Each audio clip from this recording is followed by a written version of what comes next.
It's debate night in America between two old foes, quite literally, with 81-year-old Biden taking on 78-year-old Trump, and a historic first for a current president to debate a predecessor for the same job. You have a race that's essentially tied in the polls at this point. And so I think that puts sort of equal pressure on both of the candidates, both in terms of the opportunity the debate presents to them, but also the risks. Have been agreed by both sides, 90 minutes in total with two moderators, CNN's Dana Bash and Jake Tapper. The presumptive nominees will stand 2.5 meters apart at podiums. They'll be given 2 minutes to respond to questions with rebuttals allowed for a minute. Microphones will be turned off when it's not the nominees' turn to speak, rendering interruptions largely inaudible to viewers and listeners. And there will be no studio audience. Of an in-studio audience, and the willingness of CNN to suppress the mic of the person who's not speaking should increase the likelihood that the people who are at home watching will be able to at least hear and interpret in their own right the answers being offered by the candidates. She further explained why age, acuity and stability will be front and center tonight. Debates. We have a president debating a former president. We haven't had that in the history of presidential debates before.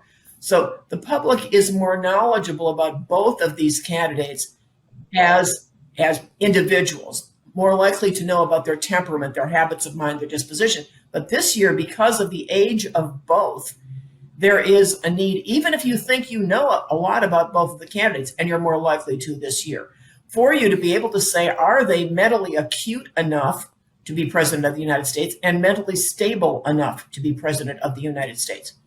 And those are different assessments. The question about Trump is stability. The question about Biden is acuity, although you could make the argument that the question should be about both for both. Their first debate this cycle, but the two have sparred twice in 2020, and on occasion it was messy.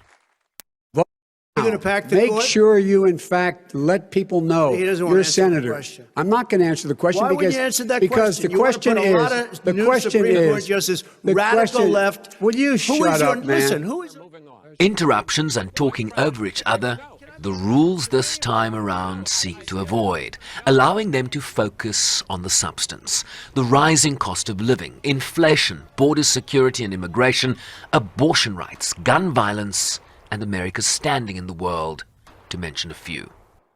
Political debates are about two things. They're about message and moments. And so you've got to drive a message consistently across the debate, but then you want to have a couple of moments in the debate that are the shiny objects, so to speak, that the press will pay attention to and that allow you to exercise competitive advantage. You always want to be on offense in the debate. Audiences judge who wins or loses debates, political debates, based on who is the most aggressive without being offensive.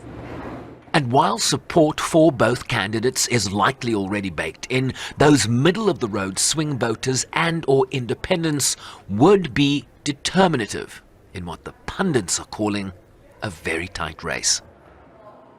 So a good performance tonight could give either candidate an edge, with average polling currently showing Donald Trump with a marginal advantage nationally, and with slight leads also in key swing states that will decide who becomes president after November's election. Substance aside, this is a made-for-television moment.